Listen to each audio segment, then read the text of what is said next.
الآن يتلو عليكم رجل من أهل الجنة ও আমার সাহাবারা এখনো দেখবা তোমাদের মধ্যে একজন জান্নাতি মানুষ আসবে যে লোকটা ডাইরেক্ট জান্নাতি এমন একজন জান্নাতি মানুষ আসবে সাহাবায়ে কেরাম হযরত আনাস ইবনে মালিক থেকে বর্ণিত হাদিস আনাস ইবনে মালিক বলেন সাহাবায়ে কেরাম এদিক সেদিক তাকাইলেন জান্নাতি মানুষ দেখতে পাইলেন না জান্নাতি মানুষ জানে কেমন দেখার জন্য সবাই গেটের দিকে তাকাইলেন কোন জান্নাতি মানুষকে দেখা গেল না এর মধ্যে একজন মানুষ এসে হাজির হইল ফাতলা রাজুলুন মিনাল আনসার আনসারী গোত্রের একজন সাহাবী এসে হাজির হলো কেমন ভাবে হাজির হলো শান্তি পলিহিয়াতুহু মিন উযুইহি যার তুতা দিয়া ওযুর পানি টপ টপ টপ টপ করে পড়তে আছে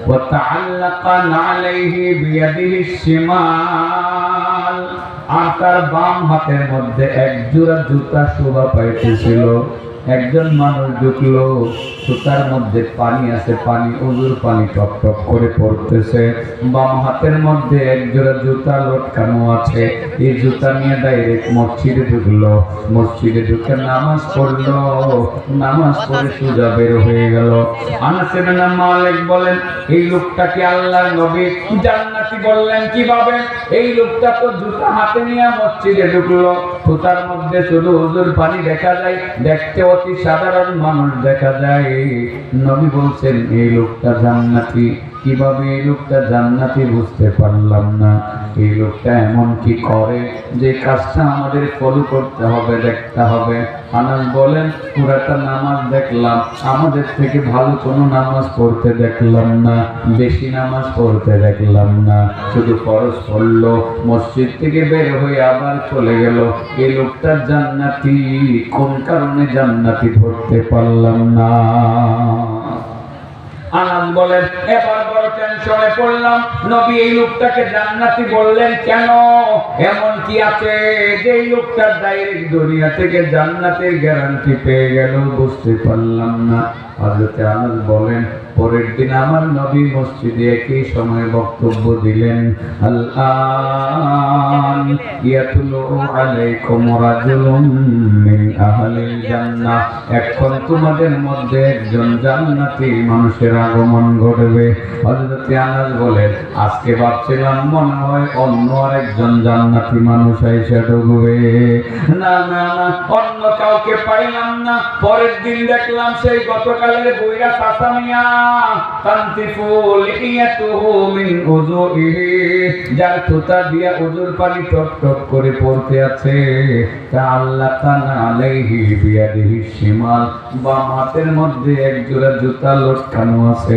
মসজিদের ভিতরে জুতাটা রাখা নামাজ পড়ে বের হয়ে চলে গেলেন আনাস বলেন তার পিছনে ভালোভাবে লাগলাম কিন্তু বুঝতে পারলাম না এমন বিশেষ কোনো আমল করে যে আমলটার কারণে সে জান্নাতি হইতে পারে আসলে কি করে সেটা এখনো বোঝা যায়নি খুঁজে বের করা লাগবে এমন কি আমল তার মধ্যে আছে যে আমলের কারণে লোকটা ডাইরেক্ট জান্নাতি হইতে পারে আনাস বলেন কোন কারণ পাইলাম না মনে বড় টেনশন ঢুকলো কিরে অতি সাধারণ মুসল্লি বিশেষ কোনো বংশীয় পরিচয় নাই অতি সাধারণ মুসল্লি মসজিদে ঢুকে নফল নামাজ খুব বেশি পড়ে না কোরআন তেলাওয়াত খুব বেশি করে না জিকির আজকার খুব বেশি করে না ঢোকার সময় সালাম দেয় বেরোবার সময় সালাম দেয় সোজা মসজিদ থেকে বের হয়ে চলে যায় আনাস বলেন আজকেও কারণটা বুঝতে পারলাম না লোকটা কেন জান্নাতি কারণ খুঁজে বের করা লাগবে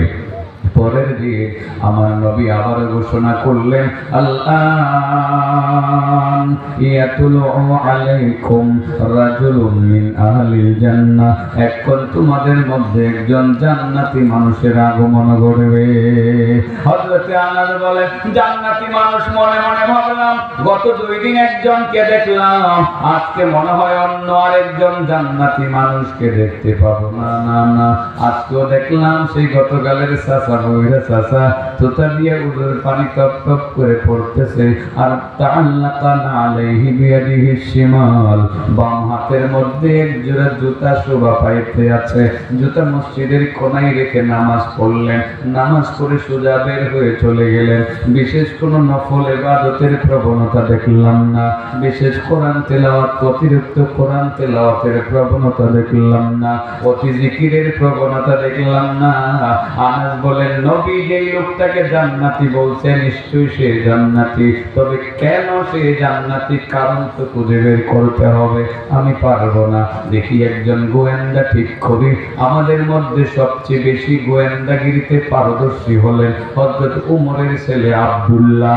আব্দুল্লাহ ইবনে উমরকে হযরত আনাস দেখে বললেন বন্ধু আল্লাহর নবী একজন মানুষকে গত 3 দিন যাবত জান্নাতি বলে বলে পরিচয় দিতেছেন, নিশ্চয়ই তুমি শুনেছ। ও আমি শুনেছি, কেন জান্নাতি কারণটা কি আমি তো খুঁজে পাইলাম না। ও ভাই আব্দুল্লাহ তুমি কি কারণটা খুঁজে বের করে দিতে পারবানি? কোন কারণে লোকটাকে নবী জান্নাতি বলতে আছেন তুমি কারণটা খুঁজে বের করে দিতে পারবানি? আব্দুল্লাহ বলেন ইনশাআল্লাহ 3 দিন সময় দিলে আমি গোয়েন্দাগিরি করব, তার পিছনে লেগে থাকবো। সে এমন কি আমল করে যে আমলের কারণে জান্নাতি হতে পারে সেটা আমি বের করে দিতে পারবো ইনশাআল্লাহ 3 দিন লাগবে। হযরতে আনাস বলেন ভাই আব্দুল্লাহ তুমি তাহলে এখন থেকে চেষ্টা করে দেখো কারণটা খুঁজে বের করতে পারো কিনা।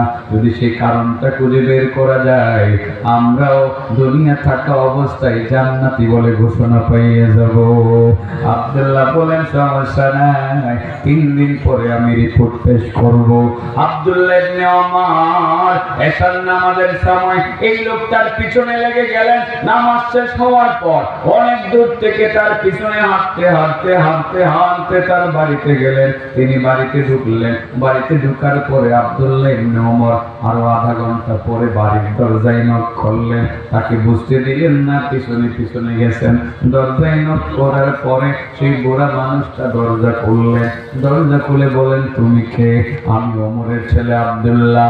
বাবা তুমি এখানে কেন আসলা? আঙ্কেল একটা উপকার করতে হবে, আপনার কাছে আসলাম। আপনি তো ভালো করে জানুন আমার বাবা বড় রাগী মানুষ, অনেক প্রভাবশালী এবং রাগী মানুষ। আমার বাবার সাথে ইদানিং আমার একটু কথা কাটাকাটি হয়েছে। বাবা বাড়িতে গেলে আমার খবর আছে আমার মাইরা ফেলবে। আঙ্কেল গো আপনি যদি আপনার সাথে আপনার বাড়িতে আমার কয়দিন থাকতে দিতেন তাইলে আমার উপকার হইতো। সেই বুড়া মানুষটা কয় বাবা তুমি তো আমার লগেই থাকবা, তুমি ওমরের ছেলে, এত বড় সাহাবীর ছেলে, তুমি আমার বাড়ির মেহমান, অন্য কোথাও তুমি থাকবা না, আমার সঙ্গে আমার লেপ্ত সুখে থাকবা। কথার কথা আমার খাবে তুমি থাকবা, চাচা ভাতিজা দুইজন একসাথে থাকবো, একসাথে খাবো। ওমর মনে মনে কয় আব্দুল্লাহ ইবনে ওমর মনে মনে কয় এটাই তো খুঁজছিলাম। মিয়া সাহেব আজকে 3 দিন আমি তোমার বাড়িতে মেহমান হবো, তুমি কেমনে কি করো, কোথায় যাও, কি করো, কোন আমল করো, কোন আমলের মাধ্যমে তুমি জান্নাতি বলে ঘোষণা পাইলা, খুঁজে বাইর করণ লাগবো, খুঁজে বাইর করণ লাগবো। আব্দুল্লাহ ইবনে ওমর এবার টেকনিক করে ওই বুড়া মানুষের বাড়িতে ঢুকে গেলেন। চাচা ভাতিজা দুইজন একসাথে ঘুমান, কম্বলের নিচে দুইজন দুই কম্বল। আব্দুল্লাহ ইবনে ওমরের কথা হলো বুইরা চাচা তুমি ঘুমাও, আমি ঘুমাইতাম না, আমি দেখবো তুমি কি করো, তুমি ঘুমাও কেমনে হেডাও দেখবো, তুমি ঘুম থেকে উঠো কেমনে হেডাও দেখবো, তুমি বাথরুমে যাও কেমনে হেডাও দেখবো, নামাজে যাও কেমনে হেডাও দেখবো, কথা বলো কেমনে হেডাও দেখবো, কাশি দাও কেমনে হেডাও দেখবো, হাঁচি দাও কেমনে সেটাও দেখবো, সব দেখবো। হযরত আব্দুল্লাহ ইবনে ওমর গোয়েন্দাগিরি শুরু করলেন। আল্লাহর বান্দা এশার নামাজের পরে সোজা মসজিদে নববী থেকে বাড়িতে গেলেন। বাড়িতে গিয়া ডাইরেক্ট ঘুমায়া গেলেন। এমন একটা ঘুম দিলেন সারা রাত আর ঘুম থেকে জাগলেন না। শুধু ফজরের নামাজের আজানের সঙ্গে সঙ্গে ঘুম থেকে জাগিয়া উঠলেন। আজানের সময় জাগিয়া উঠলেন। আজান হওয়ার পর তিনি শুধু নামাজের জন্য মসজিদে রওনা দিলেন। আব্দুল্লাহ ইবনে ওমর কয় কিছুই তো পাইলাম না রে, বিশেষ কোনো ধরতে পারলাম না। এমন কি আমল করে যে আমলের কারণে এত মর্যাদা এত সম্মান অর্জন করলেন। আল্লাহর নবী নিজে তাকে জান্নাতি বলে ঘোষণা করলেন, আর নবী তো আল্লাহর কাছ থেকে না জেনে বলেন নাই, কারণ পাইলেন না। আব্দুল্লাহ ইবনে ওমর বলেন শুধু একটু পাইছি, ঘুমাই যখন আমি তো ছায়া ছায়া দেখি, আমি ঘুমাই না, আমি ছায়া ছায়া দেখি যখন সে পার্শ্ব ফিরায় এভাবে ফিরে এভাবে ফিরে, ফিরানোর সময় শুধুমাত্র জিকির আজকার করে সুবহানাল্লাহ, আল্লাহু আকবার, লা ইলাহা ইল্লাল্লাহ। মাঝে মধ্যে এক দুইবার এই বাক্যগুলো উচ্চারণ করে। আমরা তো এগুলো আর অনেক বেশি করি, আমরা তো হাজারবার করি, শতবার করি, কিন্তু এই লোকটা কেন জান্নাতি কোনো কারণ খুঁজে পাওয়া গেছে না। অবন্ধ কারণ খুঁজে বাই করতাম নেই। এটা বের করার সঙ্গে সঙ্গে সবার ভিতরে আমল ঢুকাইতে হবে। ঢুকাইবেন কি ঢুকাইবেন না? ঢুকাইবেন, আমল ঢুকাইতে হবে। আব্দুল্লাহ ইবনে ওমর বলেন কারণ পাইলাম না, আর মাত্র 2 দিন তার বাড়িতে মেহমান হোম চলে যাওয়া লাগবে, আর তো 2 দিনের বেশি তার বাড়িতে থাকাও ঠিক হবে না। তিনি আবার দ্বিতীয় দিন রাত্রে মনে মনে ভাবলেন এবার ভালোভাবে পাহারা দিমু, এমন ভাবে দেখমু যাতে কোনো ভুল না হয়। ঘুমাইতাম না, ছায়া ছায়া দেখমু, সারা রাত দেখমু। আল্লাহর বান্দা তার নামাজ পড়ে নাক ডেকে ঘুমায়, আর আব্দুল্লাহ ইবনে ওমর খালি কম্বলের ফাঁক দিয়ে ছায়া থাকে। কি করে কিছুই তো করে না, ওটা খালি ঘুমায়। পার্শ্ব ফিরানোর সময় শুধু সুবহানাল্লাহ বলে, লা হাওলা বলে, এগুলো শুধু বলে আর কিছুই করে না। আব্দুল্লাহ ইবনে ওমর কয় পাইলাম না। ঘুম থেকে জাগার পরে জমিনে যায় কাজ করে, পিছনে পিছনে হাঁটে, কেমনে কাজ করে, কেমনে জমিন পরিষ্কার করে, বাথরুমে যাওয়ার সময় কেমনে যায় দূর থেকে খেয়াল করে, আসার সময় কেমনে আসে দূর থেকে খেয়াল করে। বিশেষ কোনো কারণ তিনি খুঁজে পাইলেন না। আব্দুল্লাহ ইবনে ওমর কয় গেল আমার 2 দিন, আর মাত্র একটা দিন একটা রাত বাকি আছে। আজকে যদি কারণ না পাই রিপোর্ট করব কিভাবে, রিপোর্ট করব কিভাবে। এবার তৃতীয় রাত্রে চিন্তা করেন চোখের পাতিও ফালাইতাম না, বেটা কাশি রে কেমনে হেডাও ভালো করে গবেষণা করে দেখবো। সারা রাত ঘুমাইলো, নাক দেখে ঘুমাইলো, বিশেষ কিছু নাই, আগের মতোই শুধুমাত্র পার্শ্ব ফিরানোর সময় সুবহানাল্লাহ বলে, লা হাওলা বলে আযান দেওয়ার পরে মসজিদে যায়, জুতা দিয়ে ওযুর পানি পরে, ঢোকার সময় শুধু জুতাগুলো নিয়ে মসজিদে যায়। এর চেয়ে বিশেষ কোনো কিছু পাওয়া গেল না। এবার তৃতীয় দিন শেষ হয়ে গেল, কারণ নাই, কারণ কোনো নাই, কারণ খুঁজে পাইলেন না। আব্দুল্লাহ ইবনে ওমর বাধ্য হয়ে পুরা মানুষকে আঙ্কেলকে বললেন, আঙ্কেল একটা কথা জিজ্ঞাইতাম, আমার তো যাওয়ার সময় হয়ে গেছে, চলে যাব, আপনার বাড়িতে আমার আর থাকা হবে না। 3 দিন মেহমানদারি করেছেন, অনেক যত্ন করেছেন আঙ্কেল, একটি কথা জিজ্ঞাসা করতে চাই। কি কথা? আঙ্কেল গো, আপনি এমন কি ভালো কাজ করেন যে ভালো কাজগুলো আল্লাহর নবীর দৃষ্টিতে পড়তে পারে? বুড়া চাচা কয়, বাতিজারে আমি যে কি ভালো কাজ করি, তুমি নিজে তো আমার সাথে 3 দিন থেকে দেখলা, এর চেয়ে বেশি ভালো কাজ আমি করতে পারি না। আমি বড় ব্যস্ত মানুষ, আমি কৃষক মানুষ, আমি কাজ করি, বাগানে কাজ করি, জমিনে কাজ করি, ফসল ফলাই, আমি রিজিক কামাই করে আল্লাহর হুকুমে নবীর তরিকা মতো রিজিক কামাই করে খাই, আমার কোনো ব্যবসা বাণিজ্য নাই, এতটুকুই আমার কাজ। আমি কাজ করি, সময় মতো মসজিদে যাই, বেশি নেক আমল আমি করতে পারি না, কোরআন তিলাওয়াত এত বেশি করতে পারি না, জিকির আজকার এত বেশি করতে পারি না, তাসবিহ তাহলিল এত বেশি করতে পারি না, আমি ইবাদত এত বেশি করতে পারি না রে বাবা, বিশেষ কোনো আমল বলতে আমার কোনো পুঁজি নাই। আব্দুল্লাহ ইবনে ওমর কয়, তাহলে আমার মতো গোয়েন্দা এই জায়গাতে ফেল করলাম। আঙ্কেল তাইলে যাই, আসসালামু আলাইকুম ওয়া রাহমাতুল্লাহ, বিদায় নিচ্ছি। কারণ পাইছে, এখন পাইব, পাইছে না কিন্তু পাই লাগবো, যাইবার সময় পাই লাগবো, যাইবার সময় ধরাই লাগবো, অনেক দূর যাইবো গা, গেছে গা। যাওয়ার পরে বুড়া মানুষটা আবার কি মনে হচ্ছে, ডাক দিছে, আঙ্কেল একটা কথা আছে। কি কথা? তুমি যে কইলা আমি কি ভালো কাজ করি, আসলে তো ভালো কাজ কি যে করি আমি নিজেও জানি। তুমি একটা বিষয় আমার জানা আছে, এটা ভালো কাজ নাকি তুমি ভালো বুঝবা, তুমি লেখাপড়া জানো, শিক্ষিত ছেলে। আমার যখন মানুষের কোনো কল্যাণ দেখি, যে একটা মানুষ অনেক দিক থেকে উন্নতি লাভ করছে, মানুষের কোনো কল্যাণ আমার চোখে পড়লে তার প্রতি আমার কোনো হিংসা লাগে না, বরং ভালোই লাগে। আমি মানুষের সুখে সুখী হয়, আমি কোনদিন মানুষের কল্যাণ দেখলে আমার ভিতরে হিংসা জাগে না। হিংসা নামক যে একটা ব্যাধি, এটা আমার অন্তরে নাই। আমার ভিতর থেকে হিংসা আমি পরিষ্কার করে জায়গা পালাইয়া থুয়ে দিছি। মানুষের কল্যাণ দেখলে আমার কাছে ভালো লাগে, কোনো হিংসা লাগে না। এই কথাটা বলতে পারি, আমার ভিতরে হিংসা বলতে কিচ্ছু নাই, আমি হিংসা করি না। আব্দুল্লাহ ইবনে ওমর কয়, চাচা মিয়া, শেষ সময় তুমি ধরাটা খাইলা, কোন আমলটার মাধ্যমে তুমি আল্লাহর দরবারে এত গ্রহণযোগ্যতা অর্জন করলা, কোন আমলের মাধ্যমে তুমি দুনিয়া থেকে জান্নাতের গ্যারান্টি যুক্ত বক্তব্য তুমি নবীর জবান দিয়ে পাইয়া গেলা।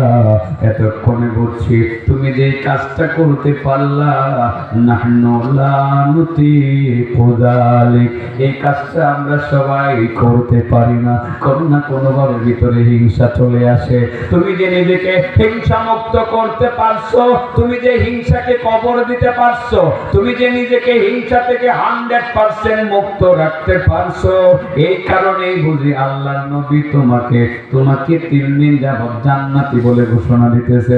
ও চাচা মিয়া, তুমি খবরটা জায়গা রাখো, গত 3 দিন যাবত আল্লাহর নবী তোমাকে শুধু জান্নাতি বলতেছে। হিংসা ছাইরা দিলে লাভ আছে নেই, আর রাখা দিলে ক্ষতি আছে। কারণ হিংসা মানুষের ঈমান আমল সবগুলোকে জ্বালাইয়া পুরাইয়া সারখার করে দেয়। আগুন যেমন লাকড়িকে জ্বালিয়ে পুড়িয়ে সারখার করে দেয়, তদ্রূপ হিংসা মানুষের ঈমান আমল সবগুলোকে জ্বালিয়ে পুড়িয়ে সারখার করে দেয়। মোটামুটি কি আমি হিংসা নামক রূপদার কথা আপনাদেরকে মোটামুটি বুঝাইতে পারছি? এই রূপ থেকে সুস্থ হওয়ার দরকার আছে না? আসলে দেখেন, যেই মাত্র আপনারা হিংসা মুক্ত করবেন, দেখবেন শান্তি লাগবে। হিংসা মুক্ত করতে পারলে শান্তি লাগবে। আর যদি হিংসা থাকে, হে এত টাকা মালিক এসে দেখবেন আমাদের ঘুম নাই, আরে হে কেমন হইল রে, আরে হে কেমন হইল রে, কেমন হইলো, হ্যাঁ আমি তো ভাবলাম না, হে 10 কোটি টাকার মালিক এসে আমাদের ঘুম নাই।